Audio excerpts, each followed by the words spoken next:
Sebelum kita melakukan analisis, kita akan melanjutkan dengan mengenerate beban gempa.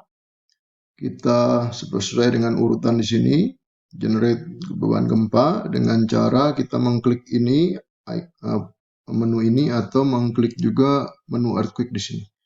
Kita klik generate earthquake loads. Lalu kita akan klik basic data, kita masukkan panjang bangunan pada arah X dan panjang bangunan pada arah Y. 22 meter dan 12 meter. Sesuai dengan data yang tadi adalah 8 tambah 8, 16, 22 meter, dan lebarnya adalah 6 tambah 6, 12 meter. Lalu kita klik earthquake codes, kita pilih ASCE 716, SNI 1726 2019. Kita pilih seismic use group-nya residensial. Lalu kita pilih building type-nya adalah RC moment resisting frame karena bangunan beton. Lalu kita pilih Jakarta Pusat.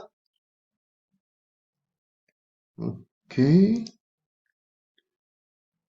Ini nilai yang bisa dirubah ya, SS S1-nya kita bisa rubah sesuai dengan peta yang diberikan. Ya, karena yang ditunjukkan dalam tabel adalah estimasi dari pembacaan peta secara manual. Juga bisa kita klik website dan kita bisa dapat angka yang lebih besar desimalnya. Jadi sudah didapat SS, S1, TL, dan PGA. Lalu kita klik kembali use Cmax untuk T lebih kecil dari 0,2 second dan use Cmin untuk T lebih besar dari Tmax. Lalu ini kita bisa matikan supaya terlihat kurvanya seperti ini. Ini nilai Tmax yang diestimasi.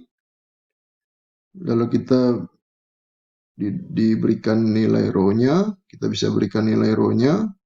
Lalu kita bisa klik structural system R. Kita pilih untuk sistem rangka pemikul momen khusus. C1 select, juga C1 select, kita dapat nilai R8 dan omega 3 dengan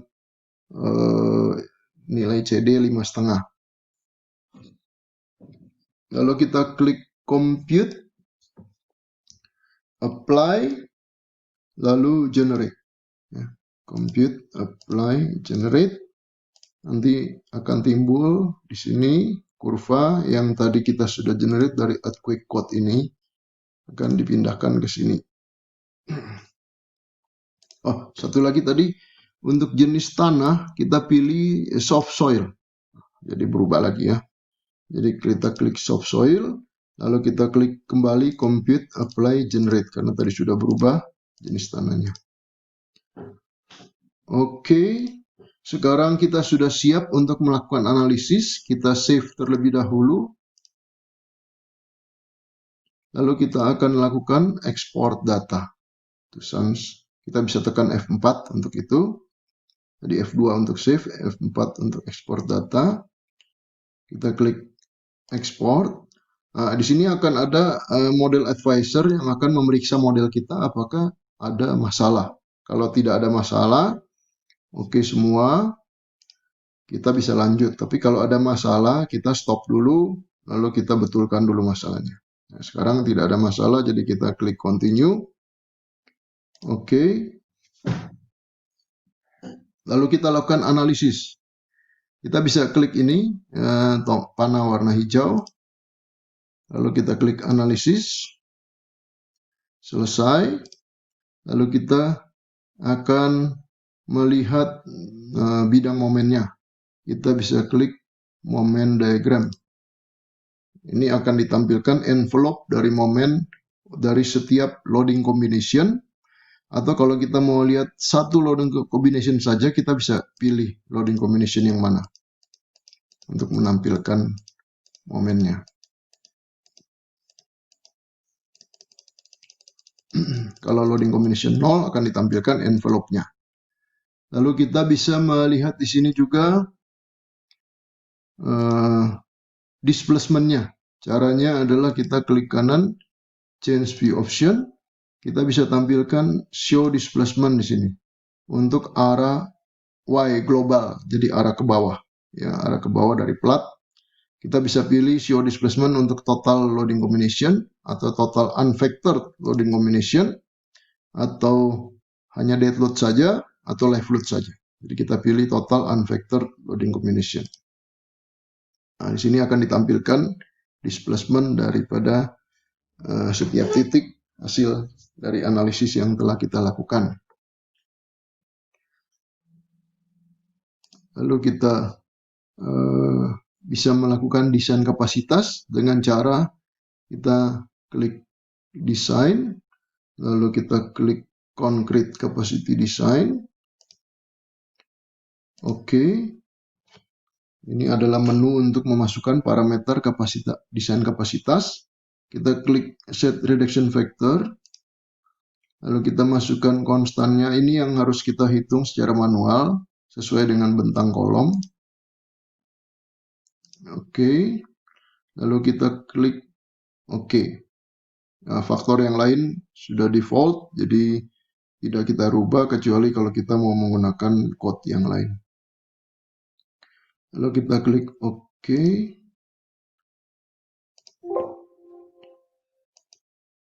Yes, oke. Oke. Yes lagi. Oke. Selesai.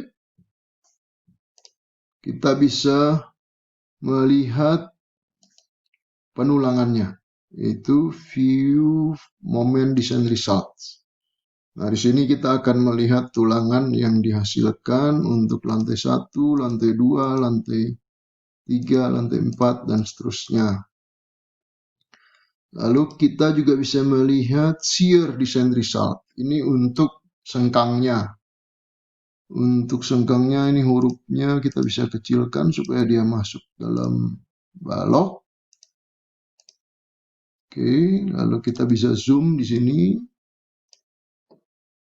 Ya, ini ada sengkang, tumpuan lapangan, lalu tulangan torsinya juga kita bisa.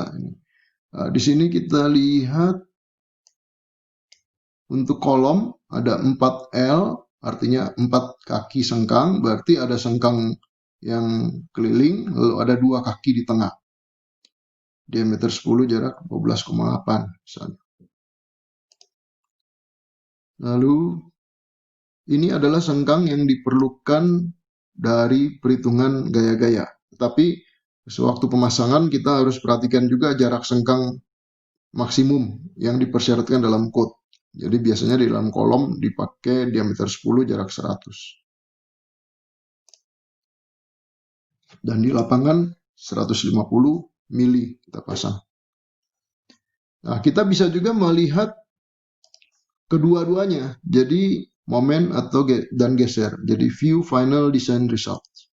Nah, akan ditampilkan selain tulangan lentur juga tulangan sengkang. Nah, ini bisa diekspor ke AutoCAD.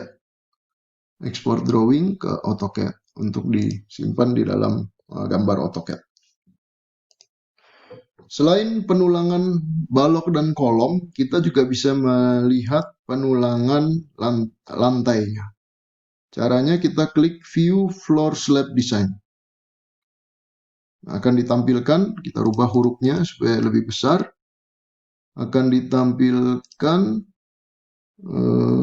ini ada nama balok yang menghalangi, kita matikan dulu nama baloknya. Jadi akan ditampilkan tulangan pelat,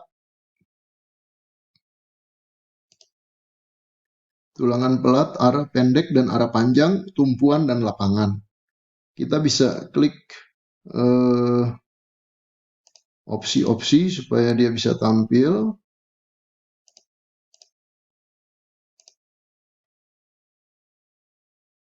Dan kita ada opsi untuk menampilkan juga sketsa tulangannya. Dan ada satu opsi lagi yaitu simplify untuk menyederhanakan penggambaran baloknya dengan menggunakan tulangan selipan di lapangan dan di tumpuan. Jadi kalau kita nggak klik simplify, dia akan hanya memasang tulangan atas dan bawah ya secara dengan jarak yang berbeda. Tapi kalau kita klik simplify, dia akan mengatur jaraknya supaya lebih rapi untuk tulangan atas dan bawah ditambah dengan selipan yang hasilnya nanti akan sesuai dengan kebutuhan kita, jarak yang kita inginkan. Lalu untuk pelat kita bisa menghasilkan juga reportnya supaya bisa digunakan di dalam laporan kita. Jadi kita klik klik kanan, change view option, lalu pergi ke design output, kita hidupkan ini, save slab rebar design report. Oke. Lalu kita bisa melihat kembali di sini, di design, view slab design calculation. Nah, ini ada di menu design, view slab design calculation. Oke. Nah, ini yang tadi telah kita generate. Ini adalah perhitungan untuk penulangan slab, juga untuk defleksi, untuk lendutan, untuk lendutan jangka pendek dan jangka panjang, untuk penampang retak, dan juga untuk analisis vibrasi. Nah, ini dilakukan untuk setiap plat, jadi kita ambil sebagian saja untuk dimasukkan dalam laporan. Setelah itu kita bisa melakukan perhitungan untuk volume struktur atas. Itu kita bisa klik report, volume dan cost report. Kita bisa masukkan misalnya unit cost Jakarta atau berapa ya, kita masuk rubah ini 1 juta, lalu ini 10.000 misalnya. Lalu kita klik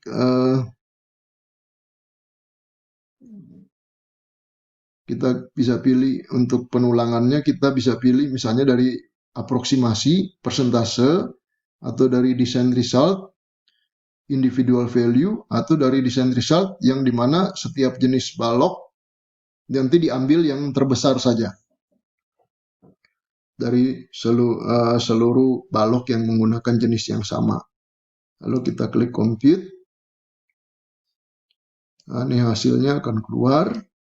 Nah, kita dapati perlu biayanya adalah 676 juta dengan konkret volumenya 188 kubik dengan berat tulangan 29 ton dan luas formwork area 1765 meter persegi.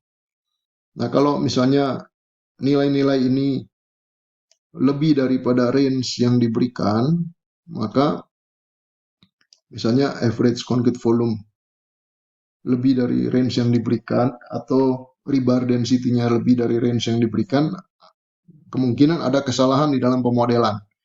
Bebannya berlebih atau mutu betonnya kurang dan atau ukuran penampang kurang bagus dan sebagainya. Nah, karena itu kita bisa kontrol dari sini, lalu kita perbaiki kembali modelnya supaya desainnya juga optimal.